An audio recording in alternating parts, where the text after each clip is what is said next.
What is going on, you guys? I'm going to go ahead and look at one of my games. I've been teaching chess for nearly 10 years and I just absolutely love doing it. And so this is just kind of a new thing that I might start doing. Um, I'm going to start actually with sort of what was more like the end of this position, kind of work backwards, sort of do it a different way. And I'm going to try to cover up the moves. It'd be great to block this out at some point. I'd have to figure out how to do that. But let's say you're playing black here. What do you think is the right move? This is intended to be sort of an easier puzzle, and if that's the case for you, then I maybe recommend checking out a later video that I do. I'm going to gear this more for people who are about maybe like 1300 or less, and I'm going to try to go over this game that I play. It's a blitz game in about 10 minutes. So that's kind of going to give you like a general scope of what to expect. Anyway, so I love teaching chess, and one of the things I've been doing recently is instead of reviewing master games like I normally do, I've actually been going over my own blitz games. So I've got just 5 minutes on the clock. In this position, I only have 50 seconds, but it's actually very easy to win out here. But the reason that I choose these blitz games is that the kinds of mistakes and strategies and things that work or don't work in blitz games like 5 minutes or less is actually really instructional for people at a lower rating of about 1,000 or so, because there's just more relatable stuff in here. I found a video recently. Another commentator was annotating the game between Stockfish, I think it's the highest chess engine out there right now. It's the best engine against a match against a computer program which was designed to beat Stockfish, which is interesting, but it's kind of like too abstract in a way. And I think that this can be a much more practical way to sort of grasp chess, is to sort of just think about simple lessons like the ones that I'm going to teach you here. All right, so if you haven't made a guess on what the move is here, then go ahead and pause and try to come up with it. And if you said it was the move d3, then you are right. At this point, the game is actually really, really easy for me. So I'm going to do something kind of atypical. I'm going to show you the end of the game, and then I'm going to kind of go backwards. I don't normally do it this way, but I'm just going to try something different. But just notice that after d3, it's just extremely easy for me to win, because I'm going to promote this pawn. The king is cut off. Notice how my rook is guarding. Oh, thought that was going to be an arrow that would work there. Tips for next time, I guess. So my rook is guarding along this file here, which prevents the king from entering in any of these squares. So I'm going to easily promote this pawn. The rook also can't get back in time to stop. So this is actually a pretty resignable position for my opponent. I think probably the only reason that my opponent's playing this out is because he notices the time that I have left on the clock. Let's see how fast I was able to do it. So it's moved 35 now. I got 43 seconds, 15 seconds. Okay, so I used 33 seconds. And I probably could do it a lot faster than that too. But I'm mostly sure that's the only reason my opponent played this game out. The point again I'm trying to make here is it's just very, very easy to win from this position. And the goal of chess sometimes is to just get to something just like this, where it's just a really easy knockout. So let me show you the end of this game. Like I said, I'm going to go back in a second. But notice I promote this pawn really easily. I've got a massive material advantage because he's only got one rook, and I've got a rook and a queen. And I'm just looking for a way to checkmate the king. So I just swarm in my king. I got these pawns, these rooks, this queen here. And what's funny actually is that right now I actually missed a better move here. So see if you can find it here. After this move here, when I played rook b5, what was the move that I missed? And the answer is queen takes b5. So I could have just taken the rook right now. So again, this is an example of where the kinds of mistakes that I miss when I'm playing speed chess are going to be relatable to a lower skill level. So after he goes right here, and then he goes f5 check, around this time I just noticed that I could take this rook, and so I want to bring my king up to the 5th rank. Normally I would have maybe backtracked to d7, c6, and then guard against these checks. I can't escape the checks over here. I guess what I'm saying, the thing I'm worried about is this rook just continually checking me, but I've got a little trouble stopping this, and the main way I'm going to try and do that now is just get again to this 5th rank. I'm saying 5th because this is the number 5 here is the 5th rank, and now he misses it. So my opponent missed this twice. I missed it once, but he missed it twice. So gotcha rook. And again, just a very resignable position for him. I've got 18 seconds. And maybe that's why he thought he had a chance, but he doesn't. He has no chance. Checkmate in one move here. Pawn to h5. Okay, so let's go back to the beginning of this game here and try to figure out kind of what happened here. I would categorize this as basically just a kind of a boring but successful way to win. And I'm going to show you kind of what I mean by that. He goes e4, e6, f4. This is a little bit of a variation on the French exchange variation. I'm not going to get too in the details of what this opening is or anything, just to be able to focus on just how I got exactly to this position. Okay, so let's go back then. d4, I go knight right here, bishop, knight. I play this opening hundreds and hundreds of times. Bishop f5, notice I've got all my minor pieces out. He's controlling the center, just like me. He's got his king castled. Now I play queen d7, which I'm going to briefly comment on this. I regret doing this because right now he could actually play knight to e5, and then I'd have to take. I've got another window open up on my other monitor here. I guess it kind of make sense to take a look at that, but I'd give away some of the answers. I don't know, kind of winging it. I'll show you what I'm talking about here. So if you go to analysis, this is chess.com. At first I really didn't like this whole setup they have here, but I've come to like it actually quite a bit more. Okay, so what I was saying is that after queen to d7, he could have played the move knight to e5. So this is kind of handy, right? It makes a sub-variation. And yeah, the computer even says that knight e5 was best. So he misses this move off the bat. Real quickly, I don't want to try to lose momentum here, but real quickly, let me explain why this would have been better. Because now my queen has to either move again or I have to take. And if I take, let's say for example, like this would be a big blunder. Let's just start with this one. If I take right here, yikes. Now he's actually ahead by 3 points, just like that. Yikes. So if I was teaching a lesson to a group of kids, I would ask them right now, why is my position so bad here? So I'll just kind of pose the same question to you. What exactly is the problem with my position right now? See if you can figure it out. You can pause the video if you'd like. Okay, so there are two correct answers to this. So one of them is the fact that my bishop has got some pressure on it, right? I get just one answer because this is actually pretty well guarded by the queen and the knight. But the big thing is this bishop here. I can't move it anywhere. It's not going to be safe on this square, this square, this square. I can't take the pawn and be attacked by this pawn, and I can't back it up and eat my own pieces, of course. So this bishop is doomed. The tension on the bishop f5 here could be resolved. I can go like takes right here, and then, I don't know, let's say I try c6 to try and create an escape square for the bishop. White would go yoink, and I lose my bishop. Now I take the pawn, but I've traded that pawn for this bishop. Obviously, it's a better trade for my opponent. All right, now, if he had played the move knight to e5, I certainly would not have taken with my knight like this, but it still would have given me more difficulty. I think I have to either go queen to e6, or maybe bishop takes e6, leaning towards this move. Queen to e6, now I have to wait while the computer judges me to tell me if that move was accurate or not. Ha! It is accurate. Yay, it's the best move. But then I'm just worried because the rook could come over like this, and maybe threaten some sort of discovered attack, and either way this knight's just in a much more difficult position for me to like eject it out of there. So he made things a little bit easier for me. After queen to d7, instead of going right here, he went bishop takes f5. Okay, this is kind of the beginning of the end for him because I start to get a really nice lead in development, which then later turns into winning a pawn, and then I later promote that pawn into a queen. So I kind of trade advantages. Essentially, I get an advantage in development here for nothing. I'm not trading anything away for that. He just made an error, and then later on I get a lead in development, even more so, and then I'm able to rack up a pawn. Now he goes knight to e5, but it's less problematic. So why this move is less problematic right now is because it's not attacking my queen.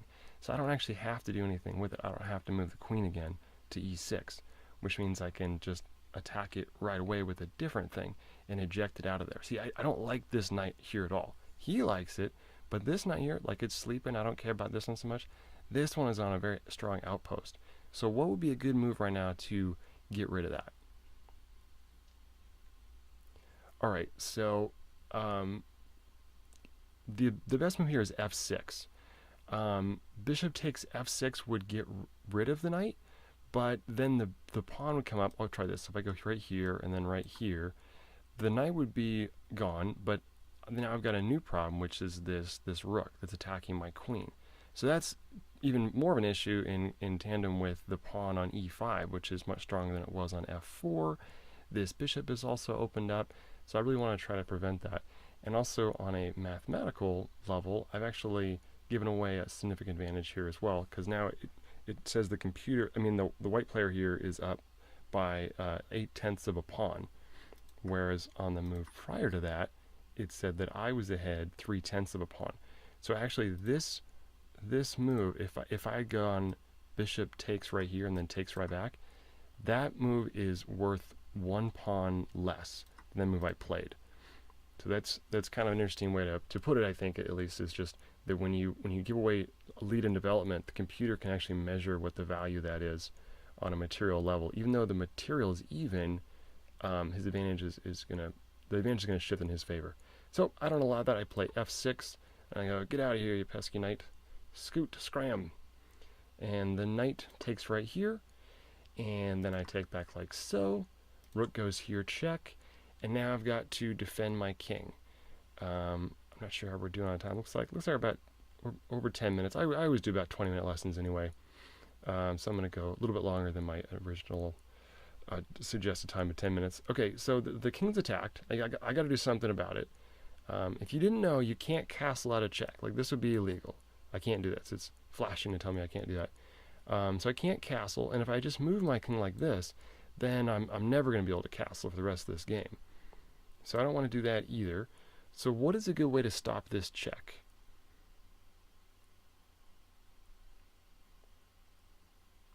Alright, so if you said knight to e7 or bishop to e7, you are right. In the game here I went knight to e7. Okay, and then after this, then queen to e2. This looks kind of scary, but really it's nothing. He's not attacking anything at all. If I make no moves at all, then the queen cannot attack my knight here. He's got no threat. For example, let's say I play something kind of silly and pointless. Let's say I go right here. Is this really a problem? No, it's not a problem at all, because I could just take the bishop here, and then if he takes like this would make it even worse. Now he's giving away a rook and a queen for two minor pieces. I've got a massive material advantage. So that's an effective way to prioritize sometimes, is to figure out how big of a threat you have in front of you. And in this case, I don't have that big of a threat at all. In fact, I don't even need my king to defend this knight. I can just move the king aside. So the question is to castle king side or queen side. For the sake of momentum, I'm just going to keep on going. So I go ahead and castle queen side. And then he goes here check. This has got to be a mistake, I thought too. Oh, interesting. Okay, so the computer likes this move. I don't know. I was looking forward to an attack. I thought that because I had a material advantage, I was going to attack his king, but he trades away queens, and a queenless game is a lot harder to checkmate the king for either side. But with the attack neutralized, I've got now a big material advantage. When the king comes right, when the rook comes right here, this is his only developed piece, whereas I've already got my rook kind of out, my bishop and my knight, and I've just now got a big lead in development. His pieces back here are sleeping. So again, to connect it to what I was saying at the start, this is kind of how that advantage was formed. See, it kind of starts slowly with an advantage in development. Later it leads into an advantage of a pawn, and later it turns into an advantage of promoting that pawn. You just kind of build on your advantage more and more. Well, after the rook comes right here, I know I want to bring my rook over and just try to activate these pieces more and more. And to show you kind of where I'm going with that, I guess this would be good to show you. This is what I'm hoping for. Okay, so going from, see, it's really handy to have these tools you can use, like with the computer. Normally I use a physical demo board, and it would be impossible to switch it this fast. So I'm dreaming of going from this position to a position like this. Okay, so you just got to take it one step at a time. First step to get there, I kick out the rook. Rook runs away. Now I got to move my rook over and move my knight somewhere.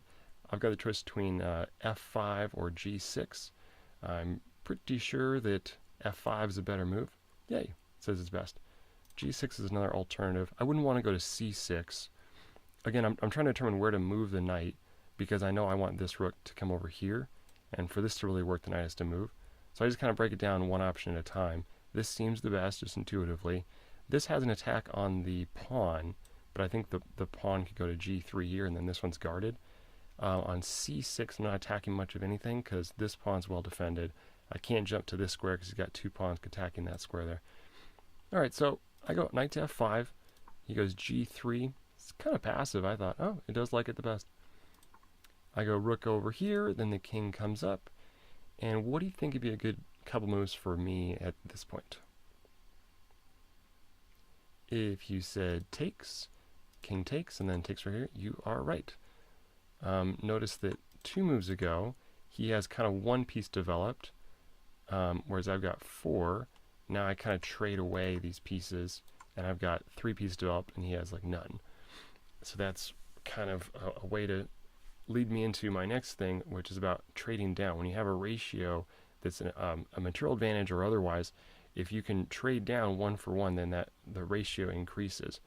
I'm applying it in a more abstract way to development, where that concept is normally used is when you have a lead in development. I mean, in material. In this case here, material is still dead even. That's what I love about chess. There's justice in chess. Because I have such a lead in development, I'm gonna get a material advantage later, but material is even for right now. When you're ahead in material, though, you want to trade pieces, because then you take your piece advantage from, let's say, 20 to 19.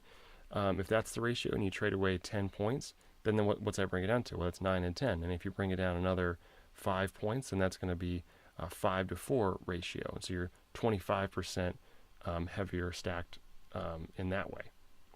So that's eventually what I'm going to try to get to. Well, after king to f2, I go c5, not wasting any time. I'm just going to try to attack a target. At this point, he has to know that he's doing worse here. He just has to know. Oh, this will be kind of fun. I'm going to show you the time on it.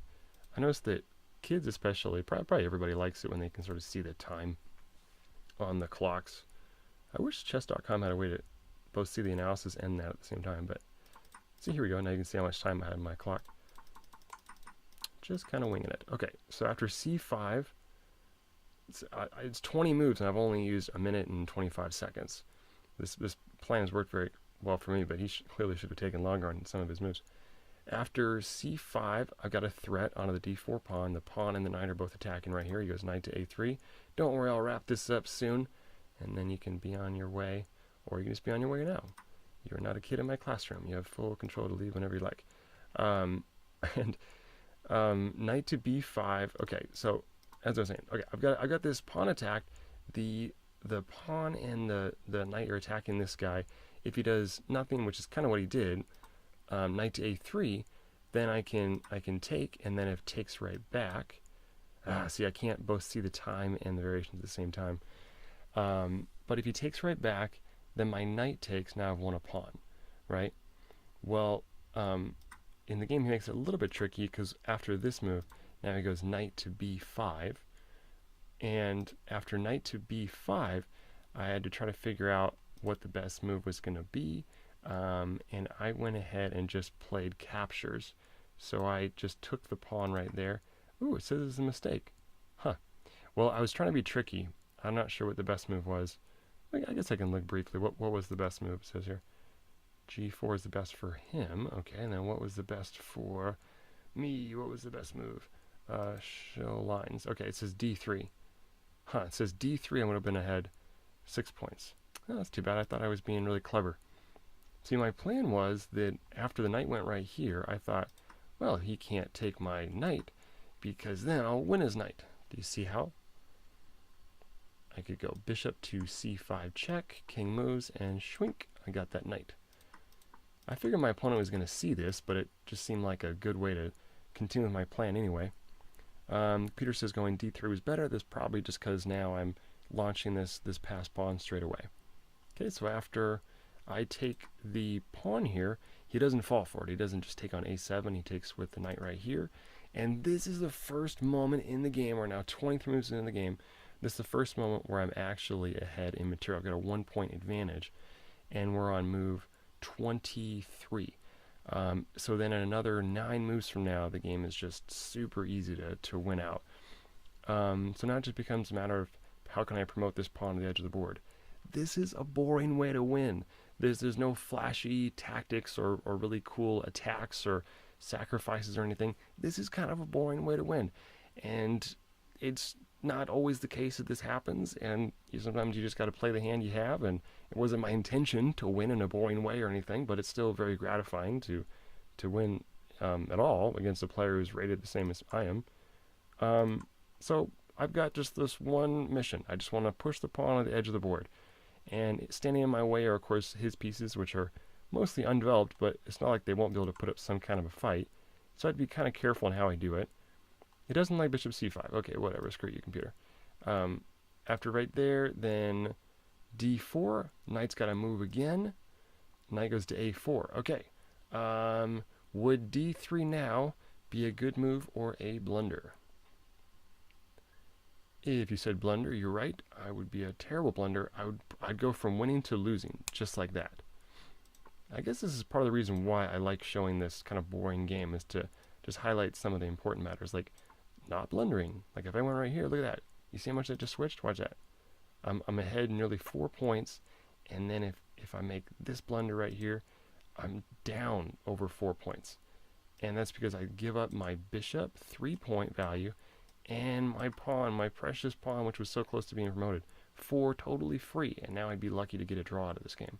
That's how fast you can lose your advantage. Alright, well, after knight to a4, of course, I'm a strong player and I see this, so I don't play d3. I just protect it with my king. I'm going to wrap this up soon, don't worry. Here takes, and now bishop to d2. And here I had to do some more fancy footwork to try to figure out how to promote this pawn down. I'm at about 20 minutes, so I'm not going to get too into it. Basically, I just had to come up with some sort of a plan for how to push this pawn all the way through. If I just go d3, then I'd be stopped there because I can't go one more square up, yada yada. So in order to get it further, I bring my knight over here to c4 so it can protect this square. And I do that right now with this check first. Then he goes there, then I go knight right here. Then he goes rook c1. Now, my opponent has a threat. Remember earlier when the queen and the rook were right here, down on this knight, which looked scary, but it wasn't? This is kind of the opposite. This looks scary because it is scary. He's got a big threat. Do you see what that threat is? And if so, how do you stop it?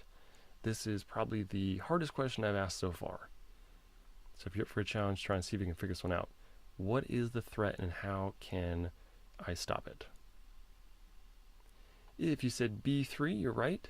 b3 would attack my knight, and then my knight can't run away, or else my rook is attacked. My king is attacked by his rook. To avoid this, I just kind of walk out of the way. I just go king to d5. There are other answers which would also save the knight, but not a whole lot. Wait a second, actually. I guess I could come like king to b5.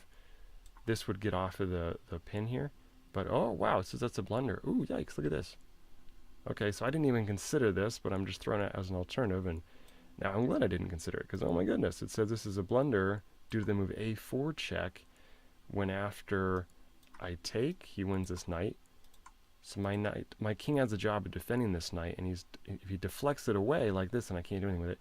Notice I can't go king to b4, because the bishop is attacking that square, so my knight is doomed. I'd be forced to come back to c5, and after c5, then, oops, after c5, then the pawn could come right here, attacking the knight. This is now pinned, and I can't run away with my knight. My knight's doomed. So I go like here, and then he goes yoink. Just one more time for emphasis. I can't run away with my knight. Like I can't go here, right? Because the rook's attacking my knight. This is a basic tactic. It comes up all the time at all levels of chess in varying degrees of complexity, but that is a pin. That's arguably the most common chess tactic. Okay, so after a4 and then right there. Okay, so after I go king to d5, almost done, I promise. Then he goes bishop to b4. Okay, now, I spoke earlier about optimizing that ratio when you have an advantage in development, but the primary way that you use that concept is when you're ahead in material. So I'm ahead in material by 1 point. That's different than my actual evaluation of my position, which is now, look at that, negative 6.72. He is getting crushed. Well, on the board, I only have one extra pawn, right? Everything else equals out. Knight's with the bishop, works with the rook. 3 pawns, king, king, two pawns, two pawns, and then this one is the odd man out. But this pawn is not only just a free pawn, it's a pawn that has a very good chance of promoting. And if it gets promoted or gets close to it, it's very common in chess for the opponent to sacrifice one of their pieces to avoid that happening. And then that leads to an even greater material advantage. One more thing too, see how my king is very active on this square? Okay, I'm getting sidetracked. All right, well, after right here, I want to try to trade away some pieces. So it'd be in my best interest if I could just go zwink, zwink, and just trade these pieces off. Basically, to try to do that, I go like this. So I got a5 attacking the... Hey, I thought that was a good move. Why was a5 a mistake for? It doesn't like my move. Well, you know what? It likes his move, so obviously it's playing favorites. After takes right here, ha! It did like that move. Now it takes right here, and now this is the position, voila, that I showed you earlier. This is how I got to it. D3, and now he's getting mowed over. There is no way for him to stop my my pawn. I'm going to wrap this up here, but let's just say, for example, let's give you one more puzzle to solve. If right here, see, it's frustrating because now you can see the answer, so don't look at this. If right here, what is the right way to win? How can you force a win here in 2 or 3 moves? I'm going to leave you with that one, and if you want to see me make more of these, just I don't know, let me know. I would love to keep making more of these. I don't really care if I make any money out of it or not. It's just kind of fun to put these together. So leave a comment, like the video, subscribe to my channel, check out my my podcast that I'm doing, and talk to you later.